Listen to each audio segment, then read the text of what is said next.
அவசர சிகிச்சை ஊர்திக்காக காத்திருக்கும் அந்த 8 நிமிடங்கள் சிலருக்கு நிரந்தர பிரிவின் நேரமாகிவிடும்.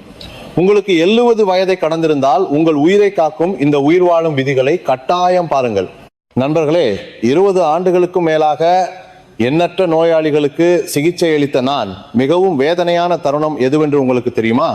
நான் டாக்டர் இந்திகா பெர்னாண்டோ, டாக்டர் இண்டிகா பெர்னாண்டோ 90 அவசர சிகிச்சை ஊர்தியில் வரும்போதே காப்பாற்ற முடியாத நிலையில் மருத்துவமனைக்கு வரும் முதியவர்களை பார்க்கும் போதுதான் எனக்கு மிகவும் வேதனையாக இருக்கும்.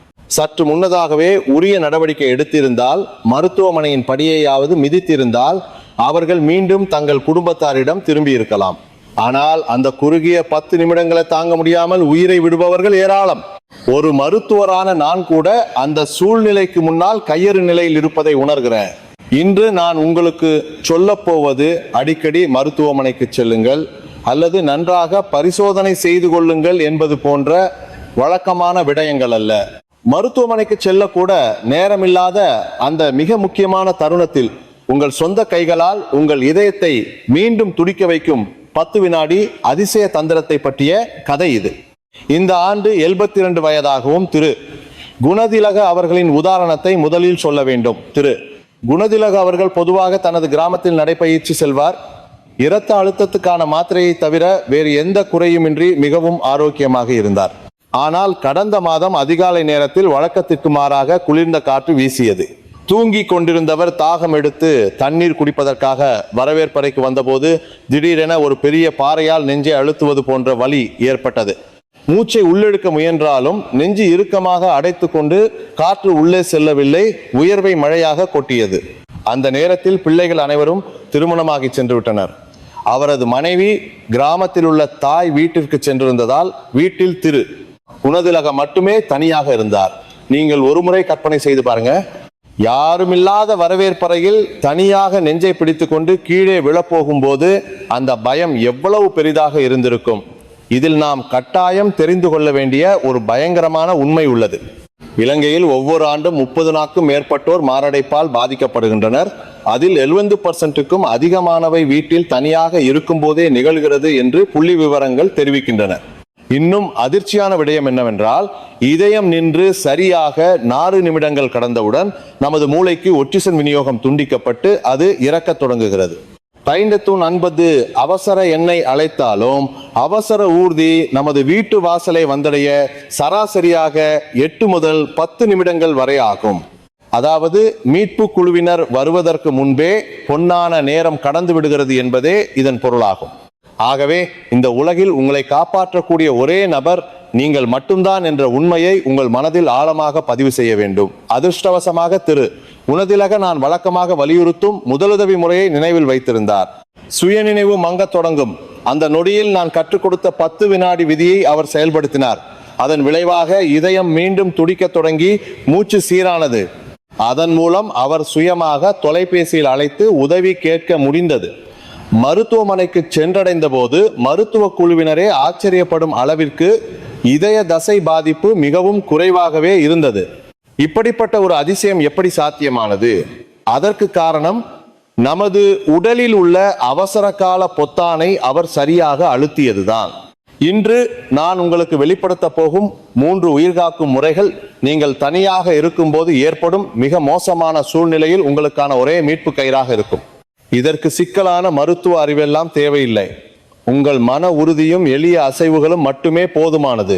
நான் பொதுவாக ஆரோக்கியமாக இருக்கிறேன், அதனால் எனக்கு ஒன்றும் ஆகாது என்று அலட்சியமாக இருக்க வேண்டாம். மாரடைப்பு ஏற்படும் நோயாளிகளில் பாதிப்பேருக்கு எந்த ஒரு முன் அறிகுறியுமின்றி அது திடீரென வருகிறது.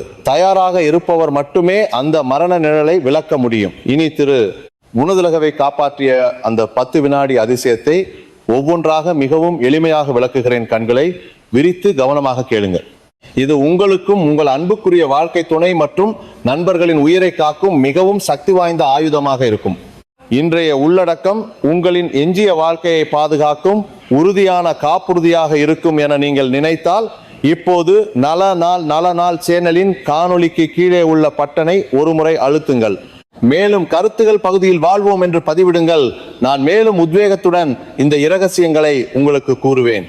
உங்களின் அந்த சிறிய பங்கேற்பு இந்த மதிப்புமிக்க தகவலை மேலும் பரவலாக அறிய செய்ய எனக்கு பெரும் பலமாக இருக்கும். சரி, இப்போது திரு உனதுலக மரணத்தின் விளிம்பிலிருந்து எப்படி மீண்டும் உயிர் பிழைத்து வந்தார் என்பதற்கான முதல் முறையிலிருந்து விரிவாக பார்ப்போம். முன்னுரையை இத்துடன் நிறுத்திக் கொள்கிறேன். இனிமேல் நான் சொல்வதை கவனமாக கேட்டு இந்த காட்சியை உங்கள் மனதில் கற்பனை செய்து பாருங்கள். நீங்கள் தனியாக இருக்கும்போது நெஞ்சு இறுக்கமாக அடைத்து சுயநினைவு மங்குவது போல் உணர்ந்தால் உடனே நீங்கள் இந்த 2 காரியங்களை செய்ய வேண்டும். இது வெறுமனே பணத்தை ரூபாயை மிச்சப்படுத்துவதற்கான விடயமல்ல, நன்றாக இருந்த உங்கள் உயிரை காப்பாற்றுவதற்கான இறுதி உயிர் வாழும் விதி இதுவாகும். இந்த முறை உங்கள் இதயத்தை ஏன் மீண்டும் துடிக்க வைக்கிறது என்பதை அதன் அற்புதமான அறிவியல் கொள்கையுடன் ஒவ்வொன்றாக விளக்குகிறேன். நீங்கள் பின்பற்ற வேண்டிய முதல் மற்றும் மிகவும் சக்தி வாய்ந்த முறை நெஞ்சு வெடிப்பது போல தொடர்ந்து இருமுவதுதான். ஏதோ லேசாக இருமுவது போன்ற இருமல் அல்ல. நுரையீரலின் ஆழத்திலிருந்து அனைத்து காற்றையும் ஒரே அடியாக வெளியேற்றுவது போன்ற உணர்வுடன் மிகவும் பலமாகவும் நீளமாகவும் இரும வேண்டும். மூச்சை ஆழமாக உள்ளிழுத்த பிறகு வயிறு மற்றும் நெஞ்சை இறுக்கமாக வைத்து ஒவ்வொரு 2 வினாடிகளுக்கும் ஒரு முறை சீராக தொடர்ந்து இருமுங்கள். இப்படி இருமுவது ஏன் முக்கியம்? நமது இதயம் பொதுவாக தானாகவே சுருங்கி விரிவடைந்து உடல் முழுவதற்கும் இரத்தத்தை அனுப்பும் பம்ப் போல செயல்படுகிறது. ஆனால் மாரடைப்பு வரும்போது இந்த பம்ப் பழுதடைந்து விடுகிறது. அந்த நேரத்தில் நீங்கள் பலமாக இருமும் போது நெஞ்சுக்குள் உள்ள அழுத்தம் திடீரென அதிகரிக்கும். இந்த அழுத்தம் பழுதடைந்த இதயத்தை வெளியிலிருந்து கட்டாயமாக அழுத்தம் பணியை செய்கிறது. சொல்லப்போனால் உங்கள் கைகளுக்கு பதிலாக இருமல் இதயத்திற்கு மசாஜ் செய்யும் சுய இதய துடிப்பு முடுக்க CPR முறையாக மாறுகிறது. திரு உனதிலகவுக்கும் முதலில் நெஞ்சு வலி வந்தபோது மிகவும் பதற்றமடைந்து முதலில் அமைதியாக படுத்திருந்தாராம். ஆனால் எனது விரிவுரை நினைவுக்கு வர உடனடியாக இருமத் தொடங்கினார். இருமும் ஒவ்வொரு முறையும் மங்கலாக இருந்த கண் பார்வை கொஞ்சம் கொஞ்சமாக தெளிவடைவதைப் போல உணர்ந்ததாக அவர் பின்னர் கூறினார். இதற்கு முன்பு நெஞ்சு இறுக்கமாக இருந்தபோது மூச்சை பிடித்து கொண்டு சும்மா இருந்தது எவ்வளவு ஆபத்தான செயல் என்பதை இப்போதுதான் உணர்ந்ததாக அவர் கூறினார். ஒருவேளை அப்போதும் அவர் அமைதியாக படுத்திருந்தால் என்ன நடந்திருக்கும்? மூளைக்கு செல்லும் இரத்தம் தடைபட்டு சில நிமிடங்களிலேயே சுயநினைவை இழந்து நிரந்தரமாக விழிக்க முடியாத நிலைக்கு சென்றிருப்பார். இருமல் என்பது நின்று போகும் இதயத்தில் கட்டாயமாக இரத்தத்தை ஓடச் செய்து நமது மூளையை காப்பாற்றும் ஒரே ஒரு கைமுறை இயந்திர தொடக்க முறையாகும். இரண்டாவதாக நீங்கள் செய்ய வேண்டிய செயல் கையை முஷ்டியாக மடக்கி நெஞ்சின் மையப்பகுதியில் பலமாக குத்துவதாகும். 2 முளைக்காம்புகளையும் இணைக்கும் கோட்டின் சரியான மையப்பகுதியை கண்டறியுங்கள். அதுவே நமது இதயத்தின் மின் அமைப்பு கடந்து செல்லும் பாதையாகும். அந்த பகுதியை முஷ்டியின் பக்கவாட்டை பயன்படுத்தி சுத்தியலால் அடிப்பது போல பலமாக தட்ட வேண்டும். இதனால் என்ன பயன் இருக்கும் என்று நீங்கள் நினைக்கலாம். ஆனால் மருத்துவ ரீதியாக இதற்கு மிக தெளிவான அடிப்படை உள்ளது. மருத்துவமனையின் அவசர சிகிச்சை பிரிவுக்கு சென்றால் நின்ற இதயத்திற்கு பலமான மின் அதிர்ச்சியை கொடுக்கும் டிஃபிபிரிலேட்டர் என்ற இயந்திரத்தை நீங்கள் பார்த்திருப்பீர்கள். நெஞ்சில் பலமாக தட்டும் செயல்பாடு அந்த டிஃபிபிரிலேட்டரை போன்றே செயல்படுகிறது. நின்று போன அல்லது ஒழுங்கற்ற முறையில் துடிக்கும் இதயத்திற்கு உடல் ரீதியான அதிர்ச்சியை கொடுப்பதன் மூலம் சிக்கிய மின் சிக்னலை மீட்டமைத்து மீண்டும் சாதாரணமாக துடிக்க வைக்கும் சுவிட்சை ஆன் செய்கிறது. திரு குணதிலக இருமுவதோடு நெஞ்சிலும் தட்டத் தொடங்கினார். முதலில் நெஞ்சு மிகவும் வலித்ததால் தயங்கினார். ஆனால் உயிர் பிழைக்க வேண்டும் என்ற உறுதியுடன் சுமார் 5 முறை பலமாக குத்தினார். அப்போது ஒரு மாயை போல நெஞ்சை அழுத்திய வலி கொஞ்சம் கொஞ்சமாக குறையத் தொடங்கியது. அஜீரணத்தின் போது சாதாரண வீட்டு வைத்தியத்தை மட்டும் செய்து கொண்டு காத்திருந்த தனது அறியாமையை எண்ணி அவர் வருந்தினார். நண்பர்களே, நெஞ்சில் தட்டுவது வெறுமனே வலியை தாங்குவதற்கான போராட்டம் அல்ல. அது அணைந்து கொண்டிருக்கும் இதய இயந்திரத்துக்கு மீண்டும் தீப்பொறியை உண்டாக்கும் அவசர பற்றவைப்பு சாதனம் என்பதை நினைவில் கொள்ளுங்கள். இதுவரை நான் கூறிய இந்த 2 முறைகளும் நீங்கள் தனியாக இருக்கும்போது உயிர் வாழும் வாய்ப்பை பெருமளவு அதிகரிக்கின்றன. ஆனால் இந்த முறைகளை தெரிந்து வைத்திருப்பதால் மட்டும் எந்த பயனும் இல்லை. இப்போது உங்கள் அருகில் இருக்கும் உங்கள் வாழ்க்கை துணை அல்லது அன்பான நண்பர்களுக்கு இந்த காணொளியை கட்டாயம் பகிருங்கள். நீங்கள் அனுப்பும் ஒரு காணொளி ஒருவரின் உயிரை காப்பாற்றும் அற்புதமாக மாறலாம்.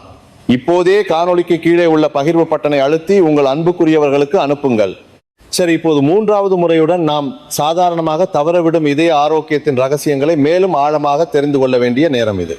முன்பு கூறிய இருமல் மற்றும் நெஞ்சில் தட்டும் முறையை நன்றாக நினைவில் வைத்துக் கொண்டீர்களா? இப்போது உங்கள் உயிரை காக்கும் இறுதி முடிச்சை சொல்கிறேன். இருமி மற்றும் நெஞ்சில் தட்டி ஓரளவுக்கு சுய நினைவு திரும்பியதும் அடுத்ததாக நமது உடலின் அவசர நிறுத்த பொத்தானும் உறுதிப்படுத்தும் சாதனமுமான ஒரு குறிப்பிட்ட பகுதியை மிகவும் பலமாக தூண்ட வேண்டும். இப்போது உடனடியாக உங்களின் பெருவிரல் மற்றும் ஆட்காட்டி விரலுக்கு இடையில் உள்ள பகுதியை பாருங்கள். அதற்கு இடையில் குழிவாக உள்ள தசை பகுதியை மிகவும் பலமாக அழுத்த வேண்டும். புறங்கை பக்கத்தில் எலும்பும் சந்திக்கும் இடத்தை கண்டறிந்து எலும்புக்குள் விரல் முழுமையாக செல்வது போன்ற உணர்வு ஏற்படும் அளவுக்கு பலமாக அழுத்துங்கள். வெறுமனே லேசாக தொடுவதால் எந்த பலனும் இல்லை. என்று கத்துகிற அளவுக்கு வலிக்க பலமாக அழுத்த வேண்டும். இந்த செயல்பாடு மாரடைப்பு சூழ்நிலையில் நம்மை காப்பாற்றும் உதவியாக எப்படி அமையும்? நமது உடலில் இதயத்துடனும் நுரையீரலுடனும் இணைக்கப்பட்ட கண்ணுக்கு தெரியாத நரம்பு நெடுஞ்சாலை உள்ளது. இந்த பகுதியை பலமாக தூண்டும் போது நமது உடலில் உள்ள பாராசிம்பதடி நரம்பு மண்டலம் செயல்பட தொடங்கி சீரற்று துடிக்கும் இதய துடிப்பை நிலைநிறுத்தவும் இரத்த அழுத்தத்தை கட்டுப்படுத்தவும் உதவுகிறது. எளிதாக சொல்வதானால் அதிக பழுவாகி தீப்பிடிக்கவிருக்கும் மின் சுற்றில் அவசர குளிரூட்டும் நீரை ஊற்றுவதை போன்றது. இந்த தூண்டுதல் இதயத்திற்கு செல்லும் இரத்த ஓட்டத்தை சிறிதளவாவது சீராக்கி நீங்கள் அவசர ஊர்தியில் ஏறும் வரையிலான நேரத்தை நீட்டித்து தரும் மிக முக்கியமான துணை முறையாகும். திரு குணதிலகவும் வரவேற்பறையின் தரையில் விழுந்து இருமிக் கொண்டே இந்த பகுதியை தீவிரமாக அழுத்தினார். ஒரு கையை அழுத்தும் போது பலம் குறைந்தால் மறு கையை மாற்றி தலா 5 வினாடிகள் வீதம் பலமாக அழுத்தினார். புறங்கையில் ஏற்பட்ட வலி மிகவும் அதிகமாக இருந்ததால் நெஞ்சு வலியை சிறிது நேரம் மறக்க முடிந்ததாகவும் அந்த வலியின் காரணமாகவே சுய நினைவை இழக்காமல் இறுதி வரை தாக்கு பிடிக்க முடிந்ததாகவும் அவர் பின்னர் கூறினார். இதற்கு முன் நெஞ்சு இறுக்கமாக இருந்தபோது நெஞ்சை மட்டும் தடவிக்கொண்டு சரியாகும் என்று காத்திருந்த செயல் எவ்வளவு முட்டாள்தனமானது என்பதை இப்போதுதான் ஆழமாக உணர்வதாக கூறினார். நெஞ்சை மட்டும் தடவுவது என்பது நின்று போன காரின் முன்பகுதியை மட்டும் துடைப்பதை போன்றது. நாம் இப்போது இயந்திரத்திற்கு நேரடியாக சிக்னலை அனுப்ப வேண்டும். இத்துடன் நீங்கள் கட்டாயம் தயார் நிலையில் வைத்திருக்க வேண்டிய ஒரு அவசரகால இரசாயன கேடியம் உள்ளது. அதுதான் அஸ்பிரின். உங்கள் வீட்டில் அஸ்பிரின் இருந்தால் அதை தண்ணீருடன் முழுமையாக விழுங்காமல் கடவாய்ப்பற்களால் நன்றாக மென்று விழுங்குங்கள். மாரடைப்பு என்பது இதய நாளங்களில் இரத்த உறைவு ஏற்பட்டு இரத்தம் செல்லாத நிலைமையாகும். அந்த நேரத்தில் மென்று சாப்பிடும் அஸ்பிரின் இரத்த நாளங்களில் உள்ள இரத்த கட்டிகள் மேலும் பெரிதாவதை தடுக்கும் மிகவும் சக்தி வாய்ந்த தீயணைப்பு வீரராக செயல்படுகிறது. இருப்பினும் இதய அறுவை சிகிச்சைக்கு காத்திருப்பவர்கள் அல்லது இரத்தப்போக்கு அபாயம் உள்ளவர்கள் கவனமாக இருக்க வேண்டும். எனவே வழக்கமாக உங்கள் மருத்துவரிடம் ஆலோசிப்பது நல்லது.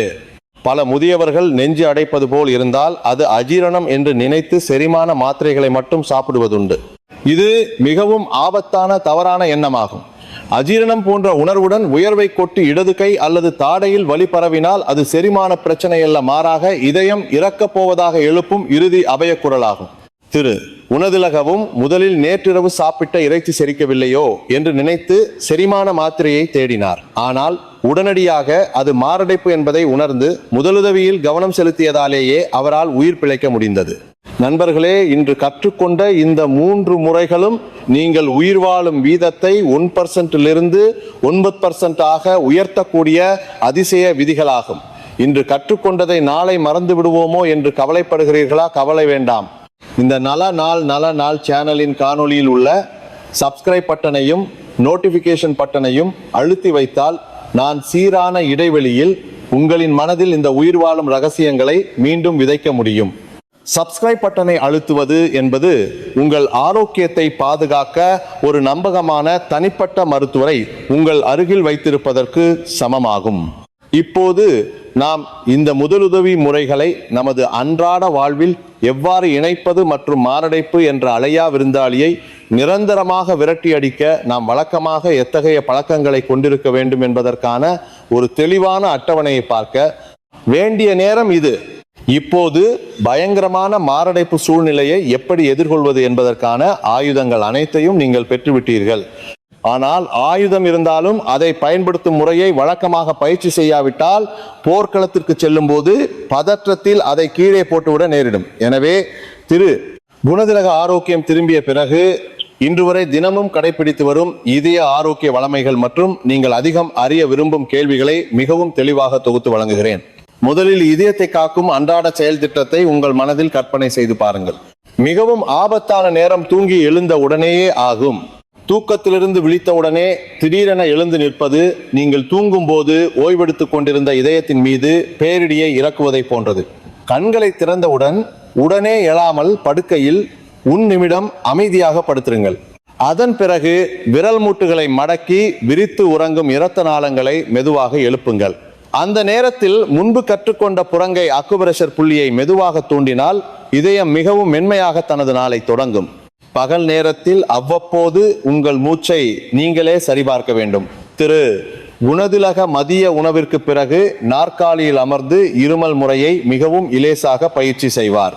உண்மையான மாரடைப்பின் போது செய்வது போல் பலமாக இல்லாமல் இலேசாக தொண்டையை செருமுவது போல ஹோம் என்று ஒலி எழுப்பி நெஞ்சு தசைகளை தளர்த்தி கொள்வார். இப்படி செய்தால் நெஞ்சை சுற்றியுள்ள இறுக்கம் தளர்ந்து இரத்த ஓட்டம் மிகவும் சிறப்பாகும். மாலையில் தூங்கச் செல்வதற்கு முன் உங்கள் நெஞ்சின் மையப்பகுதியை மிகவும் மென்மையாக தட்டி கொடுத்து இன்று முழுவதும் நன்றாக உழைத்தாய் என்று ஒரு பாராட்டு வாழ்த்தை கூறுங்கள். பலமாக தட்டுவது அவசர காலத்தில் மட்டுமே செய்ய வேண்டியது. சாதாரணமாக அம்மா குழந்தையை தூங்க வைப்பது போல மென்மையாக தொட்டு கொடுப்பது கூட இதய தசைகளின் சோர்வை போக்க உதவும். சரி, இப்போது நீங்கள் அடிக்கடி கேட்கும் சில கேள்விகளுக்கு பதிலளிக்கிறேன். முதலாவதாக பலர் கேட்பது ஒன்று உள்ளது. டாக்டர் இந்திகா பெர்னாண்டோ அவர்களே, எனக்கு பொதுவாக எலும்பு தேய்மானம் ஓஸ்டியோபோரோசிஸ் பிரச்சனை உள்ளது. நெஞ்சை அப்படி பலமாக தட்டினால் பரவாயில்லையா என்ற கேள்விதான் அது. எனது பதில் இதுதான். விழா எலும்புகள் உடைந்து விடுமே என்று பயந்து இதயத்தை நிறுத்தவிட முடியுமா? எலும்புகள் உடைந்தால் மீண்டும் சேர்ந்து விடும். ஆனால் நின்ற இதயத்தை மீண்டும் உயிர் பிழைக்க வைப்பது கடினம். அவசர காலத்தில் எலும்புகளை பற்றி கவலைப்படாமல் முதலில் தட்ட வேண்டும். ஆனால் சாதாரணமாக பயிற்சி செய்யும் போது ஒருபோதும் பலமாக தட்டக்கூடாது. சாதாரணமாக இடத்தை மட்டும் சரிபார்க்கும் உணர்வோடு இலேசாக தொடுவது மட்டுமே சரியான முறையாகும். இரண்டாவது கேள்வி அஸ்பிரின் பற்றியது. எந்த அஸ்பிரினையும் சாப்பிடலாமா என்று கேட்கிறீர்கள். சந்தையில் அதிக அளவிலான அஸ்பிரின் மற்றும் குறைந்த அளவிலான அஸ்பிரின் என 2 வகைகளும் உள்ளன. அவசர காலத்தில் இரத்த கட்டிகளை கரைக்கும் விளைவை பெற 500 மில்லிகிராம் அளவிலான அதிக அளவு அஸ்பிரினை மென்று சாப்பிடுவதே சிறந்தது. ஆனால் பொதுவாக தடுப்பு நோக்கத்திற்காக சாப்பிடுவதென்றால் கட்டாயம் மருத்துவரிடம் ஆலோசித்த பின்னரே முடிவு செய்ய வேண்டும். தவறாக சாப்பிட்டால் இரைப்பை இரத்தப்போக்கு அல்லது பிற பக்க விளைவுகள் ஏற்படலாம். மூன்றாவதாக, இருமும் போது இரத்த அழுத்தம் அதிகரித்து மூளை இரத்த நாளங்கள் வெடித்துவிட்டால் என்ன செய்வது என்று கவலைப்படுபவர்களும் இருக்கிறார்கள். நண்பர்களே, மாரடைப்பு நிலைமை என்பது மூளைக்கு இரத்தம் செல்லாமல் சுயநினைவை இழக்கும் தருவாயில் உள்ள நிலையாகும். அந்த நேரத்தில் இருமலின் மூலம் இரத்த அழுத்தத்தை சிறிது நேரம் அதிகரிப்பது மூளைக்கு ஒட்சிசனை வழங்குவதற்கான ஒரு தீவிரமான முயற்சியாகும். இப்போது மூளை உணவின்றி இறந்து கொண்டிருக்கும் வேளையில் இரத்த அழுத்தம் சிறிது உயர்வதை பற்றி கவலைப்படக்கூடாது அல்லவா? சுயநினைவு இருக்கும் அந்த 10 வினாடிகளுக்குள் தீவிரமாக இருமி மூளையை காப்பாற்ற வேண்டும் என்பதை மறந்து விடாதீர்கள். திரு குணதிலக இந்த வழிமுறைகளை பின்பற்றுவதால் இப்போது அதிகாலை நடைப்பயிற்சிக்கு கூட பயப்படுவதில்லை. அதை எதிர்கொள்ளும் முறை தனக்கு துல்லியமாக தெரியும் என்ற தன்னம்பிக்கை வந்ததால் இதயம் இன்னும் வலுவாகிவிட்டதாக அவர் சிரித்து கொண்டே கூறினார். இப்போது உங்களாலும் இதை செய்ய முடியும். இன்று கற்றுக்கொண்ட விடயங்களை மறக்காமல் இருக்க உடலால் நேரடியாக செய்து பார்ப்பதே சிறந்ததாகும். சரி, இப்போது இந்த காணொளியை பார்த்த நீங்கள் இன்று முதல் இந்த நடைமுறையை தொடங்குகிறேன் என்பதை குறிக்கும் வகையில் கருத்துகள் பகுதியில் தொடக்கம் என்று பதிவிடுங்கள். அல்லது உன் என்ற எண்ணை மட்டும் பதிவிட்டாலும் சிறந்தது. நீங்கள் பதிவிடும் அந்த சிறிய வார்த்தை உங்களின் ஆழ் மனதில் இந்த உயிர் வாழும் ரகசியத்தை ஆழமாக பதிய செய்யும். மேலும் மற்றவர்கள் பதிவிடும் கருத்துக்களுக்கும் தைரியமாக இருங்கள் என்று ஒரு அன்பான ஊக்கமளிக்கும் வார்த்தையை கூறினால் என்ன, நாம் அனைவரும் ஒருவருக்கொருவர் ஆரோக்கியத்தை ஊக்குவிக்கும் உறுதியான தோழர்களாக மாறுவோம்.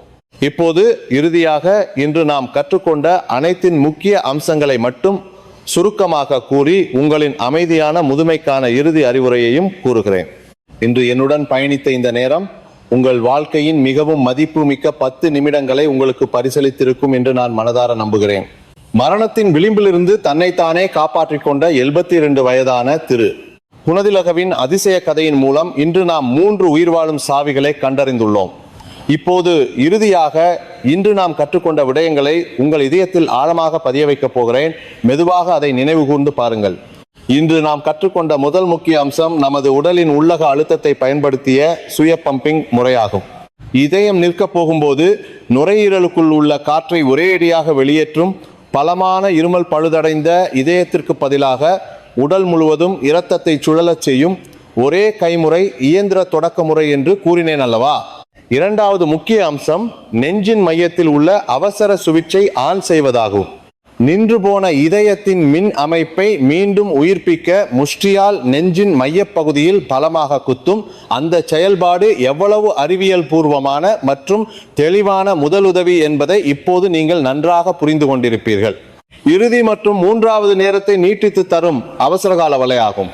புறங்கையில் உள்ள அக்குபிரஷர் புள்ளியை வலி ஏற்படும் அளவுக்கு பலமாக அழுத்துவதும் அஸ்பிரினை கடவாய்ப்பற்களால் மென்று விழுங்குவதுமான அந்த சிறிய முயற்சி அவசர ஊர்தி வந்து சேரும் வரை உங்கள் மூளையை காப்பாற்றி உயிரை காக்கும் உறுதியான கேடயமாக அமையும்.